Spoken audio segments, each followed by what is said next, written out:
religion, and the fight against corruption organized by the Economic and Financial Crimes Commission, EFCC. First, I would like to commend the President of the Federal Republic of Nigeria, distinguished Senator Bola Ahmed Tinubu, for his declared commitment to win the war against corruption in Nigeria, and to also commend the EFCC through the chair for the initiative to engage religious leaders in a collaborative fight against corruption. Hosting this event to focus on such crucial topics that have a direct impact on our society is quite commendable. The youth of our nation are the future leaders, and it is essential that we address the issues that affect them on all fronts. Corruption remains one of the major challenges that we have in our country today, an albatross that hampers development and stifles the potentials of the youth.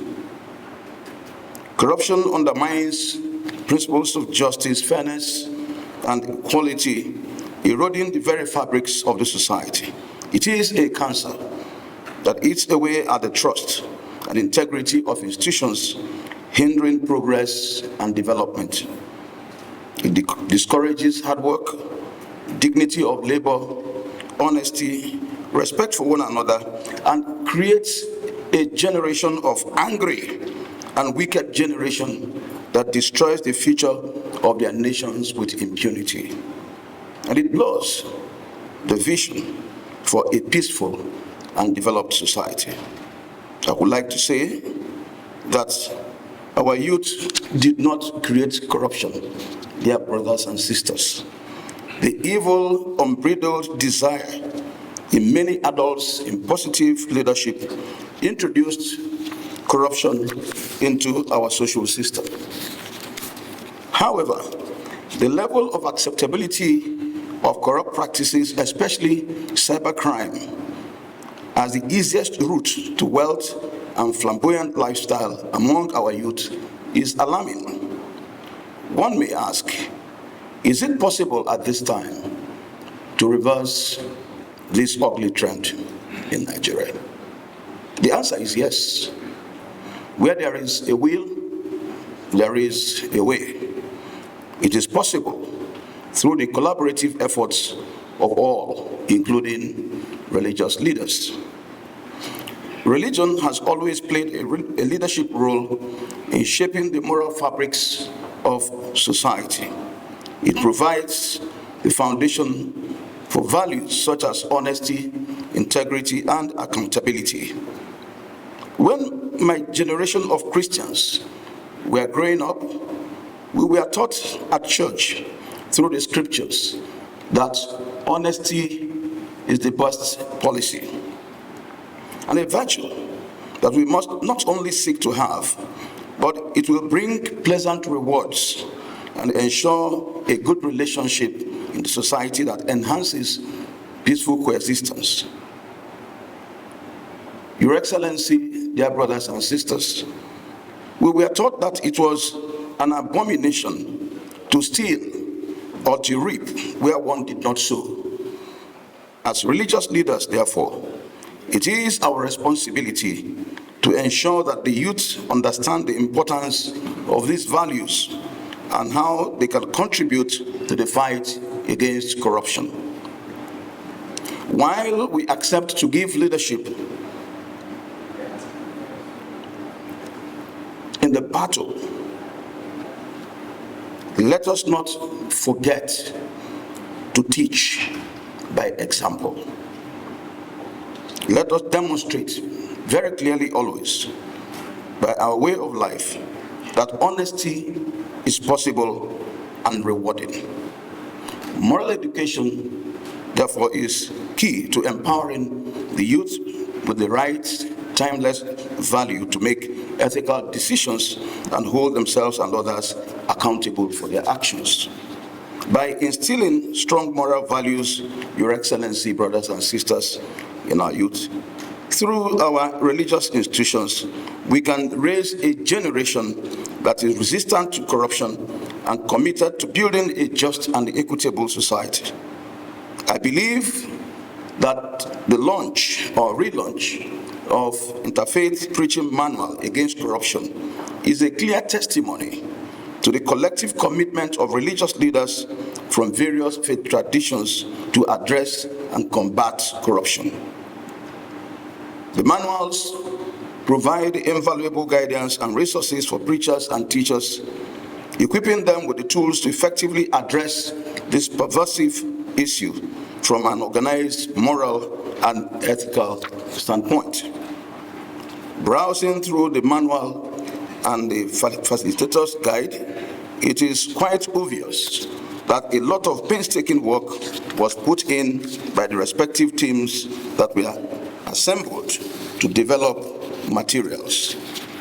I have noted that the manual comprises of 13 themes on economic and financial crimes as spelled out in the EFCC Act and in all the units. And all the units under every theme has backup scriptures to challenge learners to engage in positive behavioral modifications in the light of scriptures. Your Excellency, dear brothers and sisters, the teachings are therefore scripturally based. The manual is good enough to be recommended to every Christian group, and I gladly do so.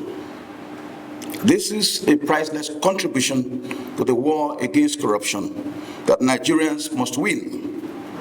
On behalf of the Christian community in Nigeria and the Nigeria Interreligious Council, I thank the chairman of EFCC, his staff, and the partners on this project for this invaluable contribution to the growth and development of our country, Nigeria.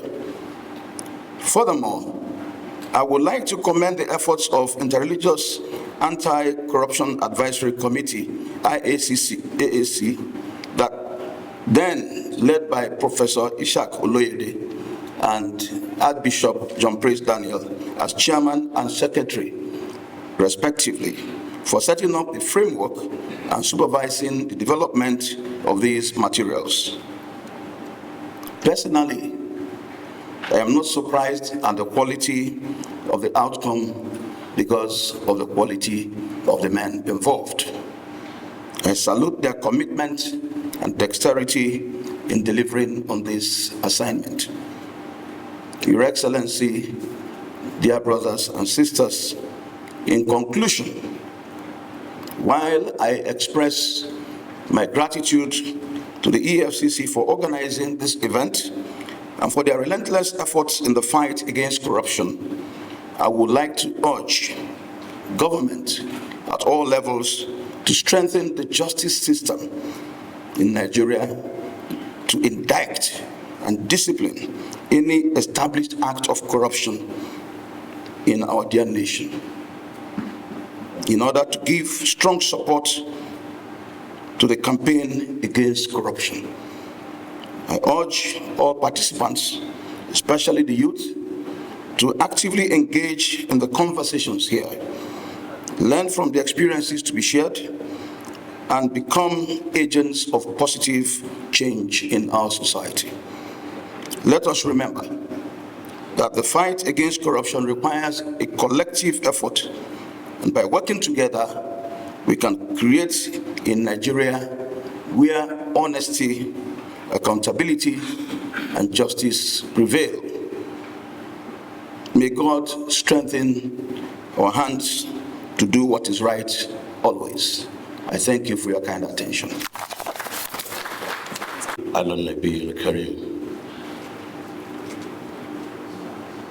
recognize the President's number one citizen of this great country, ably represented by his number two, and all other distinguished members of this program today. And I greet you in the best form of greeting. Assalamu alaikum wa rahmatullahi wa barakatuh. Another corruption case just took place when the lights went off for some few seconds. A number one citizen sitting in the hall. EFCC must investigate this because it should not be so, no matter what happens. It's not only a security risk, but it's a very big corruption case. What Camp President said, 100%. And I'm going to adopt what the owner is going to say, 100%. Even if the words are very hard, I would agree with him. So whatever you're going to say, Oni, I'm with you. Exactly 15 years ago, 15 years ago, I was at this point at the EFCC's 5th anniversary program in April 2008. I was here and I spoke about these issues of corruption. Today, 15 years later, so many youth, the young and the not so young, I'm sure we're either in universities or in primary schools, secondary schools, but today we are here. And I think it's important to bring these issues here. 15 years ago, we were talking about these corruption cases in our country, Nigeria. How much have things changed in fight against corruption, which we know is the worst evil that can befall any country, because people lost their lives and will lose their lives simply because of corruption. So we ask ourselves, how much have we really fought corruption? Because we know the sophistication of the financial crimes now, they have gone out of this world. So many Yahoo boys, so many corruption cases by experts that somebody will be very difficult. It will be very difficult somebody for chairman, for example, EFCC to trace some of them. So we have to ask ourselves, with this sophistication, what can we really do? Today we're here at the invitation of the EFCC chairman, who is just barely about 100 days in office, but has picked a lot of things to do with the short time, which we commend him. And we want to assure you, Olu, we will support you 100% in this fight. For it's a fight for our lives. If we really want Nigeria to be Nigeria, where we can probably call it our country, when we do go out to other countries, we must fight this corruption to the last level. So we're here today to launch these manuals. The one I'm concerned with is Interfaith manuals, which we have worked on, and you hear about them later on. But I want to assure the EFCC chairman, as religious leaders, we'll invite you for a closed-door interactive session on what we should do as religious leaders at the direct level when we do meet, so that all the Christian and Islamic leaders would be there to really talk with you, discuss with you in a constructive manner, so that you would really tell us the truth about so many of these things that we hear or we read in social media and what you think we could do. And then we can now go back to our churches and mosques and other places to really fight this corruption as religious leaders, as truly, let me use the word truly religious leaders. So do not look back on the drive.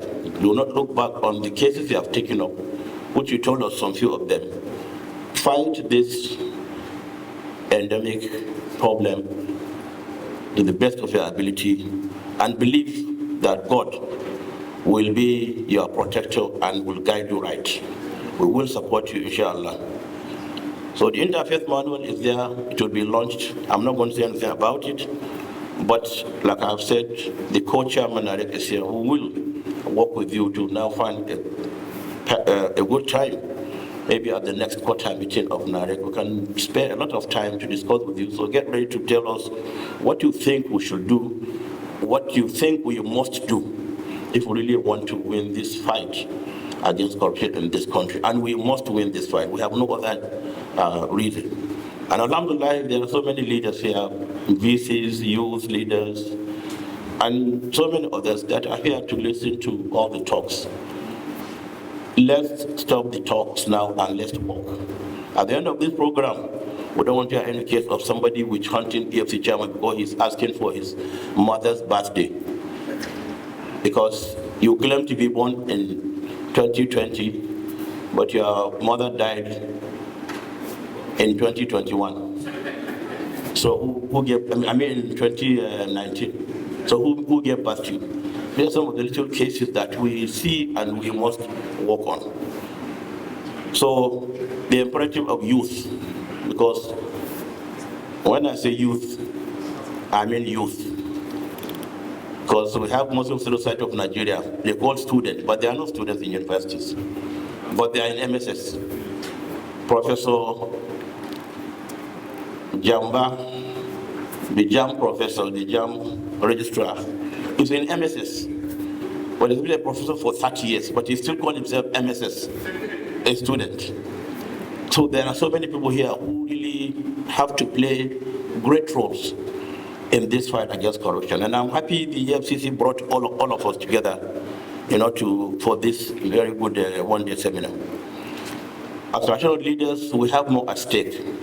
Because I have said it 1 million times, before Nigeria came into being, the various geographical zones have been ruled by our forefathers, whether it's Sokoto Caliphate, or your empire, Ife, so many other places. Well, let me say Kanem Bono Empire so that the vice president will be happy. Kanem Bono Empire. They were all ruled by our great-grandfathers before Nigeria came into being. So we have more at stake to protect our people, to make sure lives are better for them. So political leaders work with us. As national leaders, we assure you 100% support, and we will urge you to continue to use us free of charge, as I've always said. I'm happy the Attorney General is here. Judiciary is one arm that must be taken along. And I'm happy my co-chairman, Narek said so, and the Attorney General is here, and we are discussing with him in the private. And alhamdulillah, I've heard what you said, and it's very, very encouraging. So AG, we are with you 101%. We'll work with you, and I believe you can reach out to us anytime you want. So finally, before I take my seat, just want to make this comment. And I'm very serious about it. For any government to fight corruption, the first step is in the appointments of government officials. I'm not going to go into what Sokoto Khalifa leader said about appointment of government officials, because it will take us the whole day here. There are books written, and I have given them out to people. Appointment of government officials. The care must be taken in who you appoint into which office if you really want to succeed as a government. These appointees must have no records of criminal activities. They must not have character deficits. This is necessary to send the signal that yes, the government is out to fight corruption. If you appoint somebody who is known to be corrupt all his life, and you think he will turn a new leaf within your 4 years, you are mistaken. That person is going to steal more and more. He will steal more and more, because the more people steal, the more they aspire to have more, because they will never get tired. They will never get tired of stealing. And I don't know why they're taking this money too. If you live 1,000 years, you can never spend the money some people have stolen within the last how many days. So appointment of government officials must be taken very serious. EFCC chairman, you were nominated by the president. That's presidency. You are confirmed by the Senate, that's National Assembly. The judicial officers, like the Attorney General and NJC, they are there, they know what you are doing. This check you want to take on to these three bodies is most commendable, and they must support you because they put you there. So let them not say you are going to check the presidency's account or ways and means of doing things, and somebody will say you are witch hunting the president. No, you are doing your work.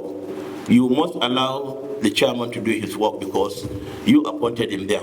If you think he is not fit enough to do his job, because he's going to search your books, your records, then remove him. Then people will now know why you removed him. But you must allow him to succeed. Because people with records of corruption are there. They have no business in government at all levels. So we must fight corruption. And I believe we are ready to give it a trial, because I think there's no better time than now that we must come together to fight corruption so that we can reach the level. Our peers, Brazil, Hong Kong, South Korea, Malaysia, they're all gone. China is fighting corruption in its own way.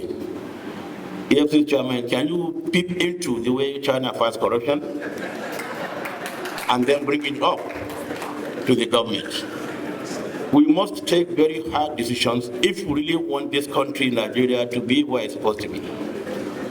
So, with these few words, I would like to thank all of you, and I would like to thank the chairman for bringing us here, and wish us a most successful day. Call on us anytime.